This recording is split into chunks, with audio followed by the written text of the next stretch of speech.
Hi guys, in this video we're going to talk about promiscuity in the game of intergender dynamics. And we're going to be examining some of the stereotypes as to why men who are very promiscuous tend to be, applauded in some degree, esteemed, while women on the other hand who are promiscuous tend to be, for want of a better word, shamed and tend to be looked down upon. Now, this is all in a bigger context of a conversation I had with a feminist friend of mine who was very discouraged about the disparity and the supposed slut shaming that people, women had that she knew had received for simply just liking sex and having a lot of sexual partners. And in trying to explain my reason why this entire thing has, this gender dynamic has evolved, we got into a rather heated conversation. So I'm going to share it with you guys. You guys tell me what you think in the comments below if you disagree with me. But to understand this story, I have to go back to my time in Trinidad and Tobago, where I lived in the country. I was living not too far from a young lady who was actually suffering from Down syndrome. And she was a little bit deformed, but and her mental capacities were a little bit diminished. Now I used to see her, on and off as I was driving past, or in my early days when I was being picked up for school and so forth. I'd always see her leaving the house, going to get her taxi to go off to school, work, or what have you. Now, a couple of years ago, when I remember, coming out of my house, I was driving out, and I noticed that she was coming out of the house, and she was actually sporting a baby bump. And the fact is that she was pregnant. She was, I don't know how far along she was. We weren't that close. But nonetheless, this young woman who somewhat deformed, suffering from Down syndrome, had actually found herself a sexual partner. And I don't know the status of the relationship or anything along those lines. But I made the point to my friend that even a woman who, is not in her sexual prime, as long as she's reasonably good looking and, below a certain level, at a certain point within the sexual marketplace, if she wants sex, she could pretty much get it that day, maybe, within 24 hours. There are a lot of women out there, even some pretty hefty women, women of larger size, plus size women and so forth. At some point in history, these types of women were esteemed tremendously highly. We can look throughout the Victorian era and elsewhere where, hefty women and so forth were kind of idolized, and this was the standard of beauty and so on. That being said, the flip side of this story is not necessarily the same, in that a man with a similar condition does not find it as easy to find sexual partners. That is just simply a reality.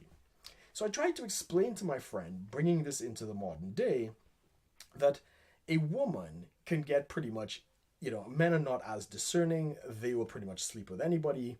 The women basically, to have a lot of sexual partners, it doesn't take any degree of skill or talent for a woman to have a number of sexual partners.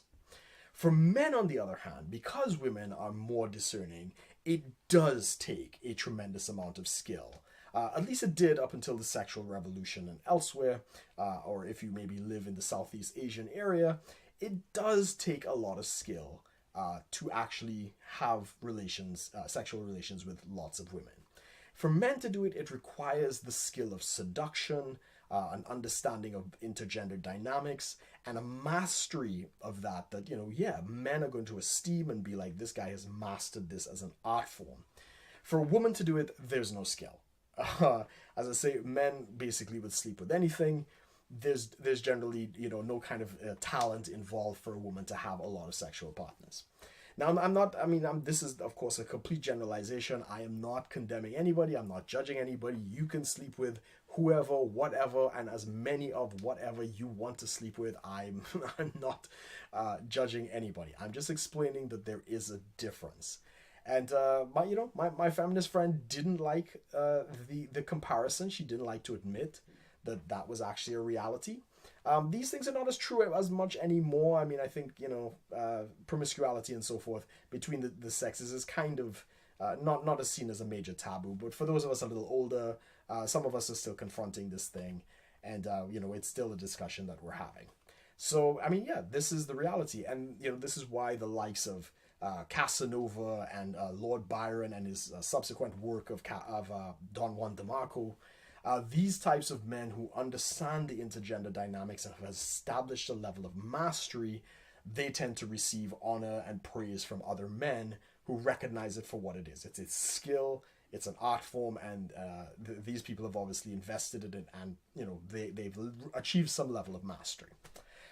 So yeah, that is my explanation as to why men are applauded and sometimes women do not receive as much praise, given even though they may both be acting in a promiscuous way. So if you disagree with me, that's fine. Put your comments below. Be sure to like, share, and subscribe if you'd like to see more. As well as connect with me on social media. I have all of the links below.